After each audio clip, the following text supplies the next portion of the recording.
कोई व्यक्ति गौतम बुद्ध की सभा में शामिल होता था तो बुद्ध उसे सबसे पहले शांत रहने के लिए कहते थे। ध्यान की अवस्था में जाने से पहले उस इंसान को शांत रहना सिखाया जाता था। आज के युग में हर तरफ शोर ही शोर है। इसकी वजह से दिमाग में तनाव पैदा होना लाजमी है। ऐसे में अगर आप हर रोज कुछ देर मौन रहने का प्रयास करते हैं तो इससे आपके तनाव करने वाले हार्मोन्स लेवल में कमी महसूस होगी और इससे आपका दिमाग शांत होगा है। डिप्रेशन और गुस्सा नियंत्रित में रहेगा है और तनाव बढ़ाने वाले हार्मोन्स का लेवल घटता है। तो आज के इस वीडियो में हम समझेंगे कि किस मौके पर हमें शांत रहना है और किन मौके पर हमें बोलना है और शांत रहने से हमारे अंदर क्या चेंजिंग हो सकते हैं। दोस्तों, शाम का समय था। तभी गुरु अपने सभी शिष्यों को बुलाते हैं और कहते हैं, कल सुबह सब लोग गंगा में स्नान करने के बाद तुरंत हमारी कुटिया के सामने उपस्थित हो जाना। सभी लोग परेशान थे कि शायद हमसे कोई गलती हो गई है क्या, लेकिन गुस्से से यह कहते हैं कि हो सकता है कि गुरुजी कल सुबह कुछ अच्छी बात बताने वाले हैं। सब लोग रात को सही समय पर सो जाते हैं और सुबह उठकर सभी लोग गंगा में स्नान करने के बाद वापस गुरुजी के सामने उपस्थित हो जाते हैं। गुरु कहते हैं, आज हम तुम सबको चुप रहने के फायदे के बारे में बताऊंगा। गुरु कहते हैं, ऐसे 10 मौके जहां पर चुप रहने से होता है लाभ और बोलने से होता है नुकसान। गुरु कहते हैं, अगर आप इन 10 मौके पर शांत हो गए यानी मौन हो गए तो आपकी किस्मत चमकाने वाली है। जो चाहेंगे वही मिलेगा। जिंदगी में चमत्कारिक बदलाव शुरू हो जाएंगे। जरूरत से ज्यादा बोलना या चुप रहना दोनों ही अच्छी बात नहीं है। जैसे जरूरत से ज्यादा बारिश हो जाना या फिर धूप, दोनों ही दिक्कत देती है। उसी तरह फालतू बोलने से भी काफी नुकसान होता है। गुरु कहते हैं कि पहला ऐसा मौका जहां पर व्यक्ति को शांत रहना चाहिए, बिना तथ्य के ना बोले। अगर आपके पास कोई तथ्य नहीं है तो वहां चुप रहने में ही अच्छाई है। चुप बैठने से दिमाग में नई कोशिकाओं का विकास होता है और इससे फोकस करने की क्षमता में ग्रोथ होती है। बोलने में भलाई वही है जहां आपको किसी चीज के बारे में पूरा ज्ञान हो।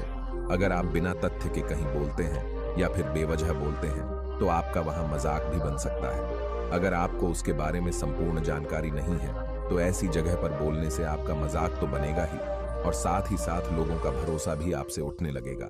इसलिए ऐसी जगह पर अंत रहो जहां तुम्हें पता ना हो कि क्या बोलना है क्या नहीं। कई बार कुछ लोग ऐसे होते हैं जो हर जगह अपनी उपस्थिति बताने लगते हैं। उन्हें पता नहीं होता है कि हमें क्या बोलना है, लेकिन फिर भी वह लोग बक किए जाते हैं और फिर बाद में दूसरे लोग उनके जाने के बाद उनका मजाक उड़ाते हैं। जब तक आपको उस चीज के बारे में अच्छा ज्ञान नहीं है, उसके बारे में पता नहीं है, तो वहां चुप रहने में ही भलाई है। गुरु ने कहा, दूसरा ऐसा मौका जहां पर व्यक्ति को चुप रहना चाहिए। अगर आपके शब्द किसी को मानसिक ठेस पहुंचा रहे हैं तो वहां चुप हो जाना चाहिए। कमजोर इंसान के बारे में कुछ भी बोलकर आप बुद्धिमान नहीं बन सकते हैं। बुद्धिमान आप किसी कमजोर का साथ देने में बनेंगे। कई बार होता है कुछ लोग अपने से छोटे व्यक्ति को भला बुरा कहते रहते हैं। सामने वाला इंसान तो कद से आपसे छोटा है और वह आपको डरता है, इसलिए कुछ नहीं बोलेगा, लेकिन आप उसकी नजरों में गिरते चले जाओगे। हो सकता है कि कल वह इंसान आपसे पद में बड़ा हो जाए। पद में आपसे जब वह बड़ा हो जाएगा तो आज जो रवैया आपका उसके साथ है, आने वाले समय में वह भी आपके साथ वही करेगा। आप किसी को नीचा दिखाकर बड़ढ़ा नहीं बन सकते। बड़ा बनना है तो अपने से छोटे लोगों को सम्मान और इज्जत भी करना सीखो और साथ ही साथ बड़े लोगों का भी सम्मान करना चाहिए। लोगों को लगता है कि अगर वह अकड़ कर बोलेंगे और सामने वाले को नीचा गिराने की कोशिश करेंगे तो वह बड़े आदमी बन जाएंगे। तो यह उन सबकी सबसे बड़ी भूल है। बड़े होने की बजाय आप उनकी नजरों में गिरते चले जाएंगे। गुरु ने आगे कहा, इसलिए शिष्यों, तुम सब जब भी बोलना तो आदर और सम्मान के भाव से बोलना ताकि तुम्हारी बात लोगों को अच्छी लगे। बोलने में भाई बहन, माता पिता, मित्र इत्यादि संबोधन शब्दों का इस्तेमाल जरूर करना। इससे तुम्हारी मान प्रतिष्ठा तो बढ़ेगी ही, साथ ही साथ लोगों की नजरों में तुम एक समझदार और अच्छे व्यक्ति बनते जाओगे। गुरु ने आगे कहा, तीसरा मौका जहां पर व्यक्ति को चुप रहने में ही भलाई है। क्रोध या घृणा करने वाले लोग, जब कोई अपना या सगा संबंधी आप पर गुस्सा कर रहा हो तो आपको उस वक्त चुप रहना चाहिए ताकि सामने वाले का गुस्सा पूरी तरह से निकल जाए। आप यदि सही है तो उसे कभी भी माफी मत मांगो और चुप रहकर ही सही समय का इंतजार करो। वह खुद आपसे माफी मांग लेगा जब उसे अपनी गलती का एहसास हो जाएगा। गुरु आगे कहते हैं कि अगर आपका कोई सगा संबंधी आप पर क्रोध कर रहा हो और आप उस समय शांत हैं तो यह आदर सम्मान न देने की निशानी होती है। इससे ना तो कोई छोटा होता है और ना ही बड़ा। अगर आपको क्रोध आ रहा है तो आप या तो वहां से किसी का अनादर किए बिना चले जाएं, या फिर चुप रहे। क्रोध करने से आपके रिश्ते में कमजोर होंगे। क्रोध करने से हमेशा क्रोध करने वाले व्यक्ति का ही बुरा होता है। गुरु बताते हैं कि एक बार की बात है, एक अजगर सांप जंगल से भागते हुए किसी सम्राट के घर में पहुंच गया। लोगों ने छेड़खानी की तो वह अजगर सांप बहुत ही गुस्सा हो गया, जिससे घर में जो तलवार पड़ी हुई थी उसी को लपेट कर कसने लगा और धीरे धीरे उसका पूरा शरीर कट गया। ठीक उसी प्रकार हमारा गुस्सा भी हमारे शरीर को तलवार की तरह काटता रहता है। गुस्सा ध्यान से खत्म होता है। हर रोज अगर आप ध्यान की मुद्रा में बैठे तो आपका गुस्सा आपके काबू में रहेगा। गुरु आगे कहते हैं कि यह तरीका है कि आप प्रतिदिन ध्यान का अभ्यास करें। इससे आपके शरीर में जो हार्मोन्स गुस्से को बढ़ावा देते हैं वह सब तुम्हारे कंट्रोल में रहेंगे, जिससे तुम अपने गुस्से पर आसानी से काबू पा लोगे। लेकिन एक तरीका यह भी है कि जब भी आपको गुस्सा आए तो आप यह समझने का प्रयास करें कि क्या मेरा गुस्सा जायज है या नहीं। हमें वहां पर बोलना चाहिए कि नहीं। जब आप खुद इस बात का आकलन लगा पाएंगे तो आपको खुद पता चल जाएगा कि हमें गुस्सा करना चाहिए या नहीं। फिर भी आपको गुस्सा आ रहा है तो आप वहां से हटने की कोशिश करें, वहां से दूर चले जाए। धीरे धीरे समय के साथ आपका दिमाग शांत हो जाएगा। गुरु ने कहा, चौथा, ऐसा मौका जहां पर इंसान को बहुत ही समझदारी के साथ काम लेना चाहिए, वहां पर आपको चुप ही रहना चाहिए। जहां पर उस मुद्दे से आपका कोई संबंध ना हो। अगर आपका किसी मुद्दे से कोई संबंध ना हो तो वहां आपका चुप रहना बनता है। बिना किसी वजह अगर आप दूसरे के मुद्दे पर बोलेंगे तो यह आपके लिए अनिष्टकारी होगा। इसमें केवल और केवल आपका ही नुकसान है। जल्द ही आप कहीं भी किसी दो लोगों के बीच हो रहे विवाद में जल्दी अपनी टांग न डालें। अगर सामने वाला आपको बुला रहा है अपना झगड़ा शांत करवाने के लिए तो ही आप वहां पर जाएं। किसी की व्यक्तिगत जिंदगी में दखल अंदाजी नहीं देनी चाहिए जब तक कि वह व्यक्ति आपको नहीं बुलाता है। अपने झगड़े को शांत करवाने के लिए कुछ लोग फालतू में दूसरे के विवाद में छलांग लगा पड़ते हैं। इससे उनके मान सम्मान और मर्यादा पर लोग उंगली उठाने लगते हैं। गुरु कहते हैं कि 10 मौकों में से 5वां ऐसा मौका जहां पर व्यक्ति को बहुत ही समझदारी के साथ चुप रहना चाहिए। आपके शब्दों से किसी मित्र को नुकसान ना पहुंचे। अगर आपके शब्द सामने वाले के परिवार या मित्रों की प्रतिष्ठा के बारे में बुरी झलक दिखा रहे हैं तो वहां आपको चुप रहना चाहिए। किसी के परिवार या फिर मित्र के बारे में बुरा बोलने से केवल आप ही बुरे बनेंगे। जो चीज आसानी से खत्म की जा सकती है उसे अपने शब्दों से बड़ा ना करें। बिना चिल्लाए बात करने का प्रयास करते रहना चाहिए। अगर आप बिना चिल्लाए कोई बात नहीं कह सकते तो आपका चुप रहने में ही भलाई है। किसी पर चिल्लाने से आपके व्यवहार के बारे में पता चलता है। ज्यादा बोलने से चीजें हमेशा खराब ही होती हैं। कई बार कुछ रिश्ते से ज्यादा तेज बोलने की वजह से टूट जाते हैं। इसलिए अपनी आवाज में मीठापन लाएं। आपके शब्दों से आपके दोस्त और रिश्तेदारों को हानि नहीं पहुंचाना चाहिए।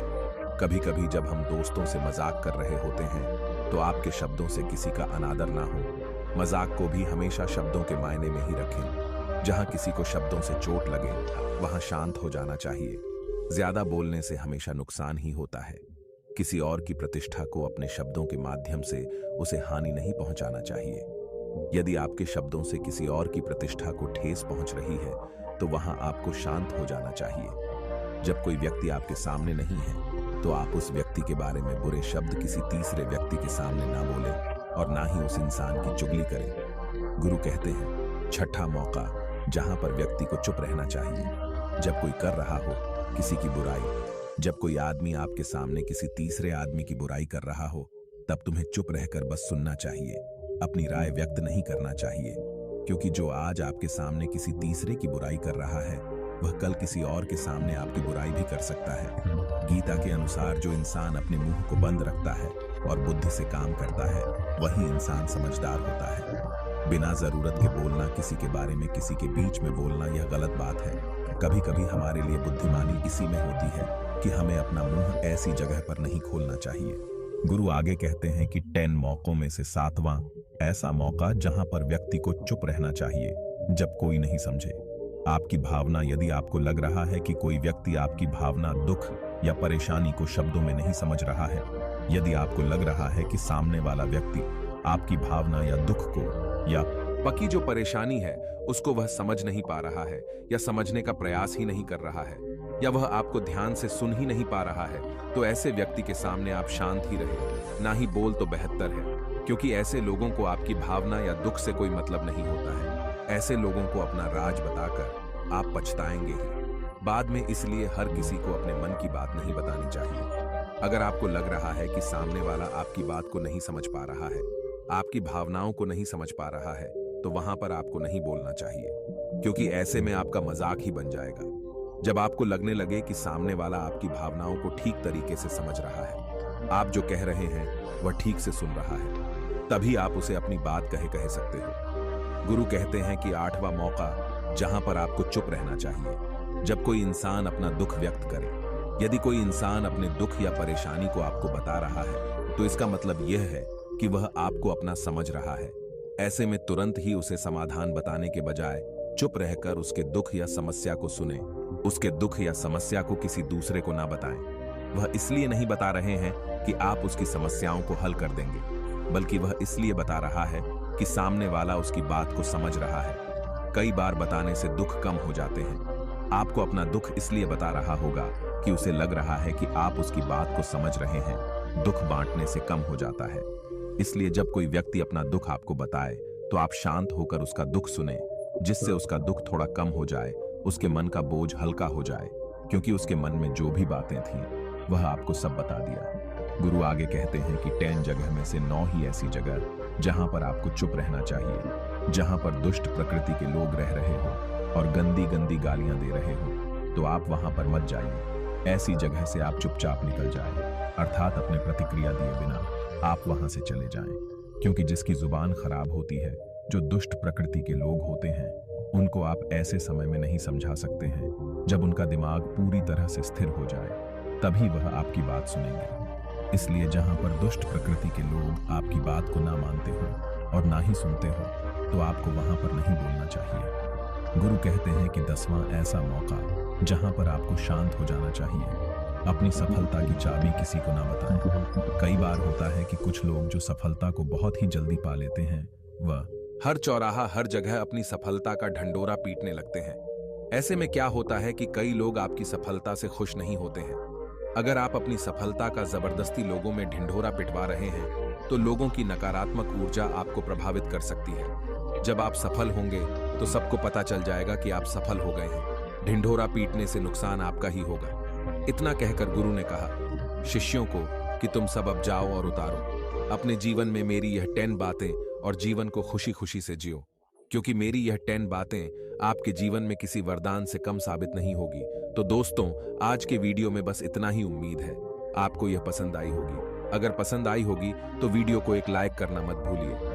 अपना और अपनों का ख्याल रखिएगा। मिलते हैं एक नई कहानी के साथ।